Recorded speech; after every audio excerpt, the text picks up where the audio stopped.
Children's advocates across the country are right now rallying around a proposed campaign to cut the nation's child poverty rate in half over the next decade. Yet many of our most promising approaches to improving the economic fortunes of children, expanding the earned income and child tax credits for working families, extending child care subsidies, increasing utilization of food stamps, providing housing assistance, many of these things are not even recognized under today's method of measuring poverty.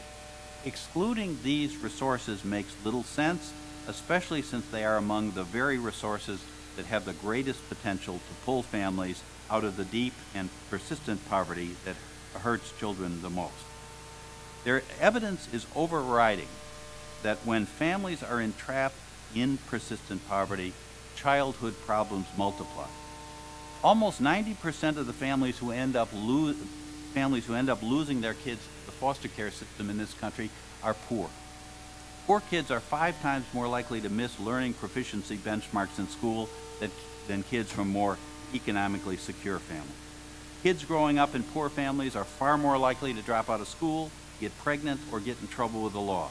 And there is every reason to worry that this persistent, sustained family poverty that triggers these kind of childhood problems will grow, particularly as more entry-level, low-skilled jobs in the American economy are impacted by an increasingly global labor market. We can now, as a country, reasonably predict that without appropriate policy reforms, an increasing share of American families will have to settle for wages that simply cannot buy enough to sustain a family at an American standard of living. This is a drag on America's competitiveness. Economists estimate that it costs almost $500 billion a year to allow child poverty to persist at current rates. An accurate measure of poverty would go a long way toward better informing how to help these vulnerable families. By including food stamps, EITC, child tax credit, and housing assistance, we would be better able to determine the impact of these important policy investments, as well as tracking more carefully who is taking advantage and who is not taking advantage of such assistance. And by modernizing the current method to approximate what it actually takes to cover basic family needs, policymakers would be much better equipped to understand the real cost of getting by in America. For all of those reasons, we support the legislation being considered by this committee. More Americans want to hear about what their political leaders will do to fight poverty.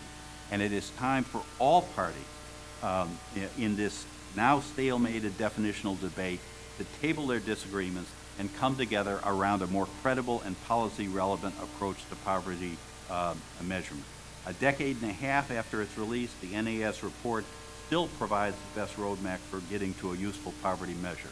At Casey, we find it encouraging that this subcommittee is considering a bill that would enact virtually all the key NAS recommendations. We commend the subcommittee chairman, the ranking minority member, and the members of this committee for seriously grappling with this urgent, much-needed reform. Let me close, Mr. Chairman, by saying we have learned a lot and we know a lot about how we can more accurately measure poverty. It is time to apply that learning as a first step, toward reducing poverty and the harm it does for our kids and for this country's future. Thank you very much.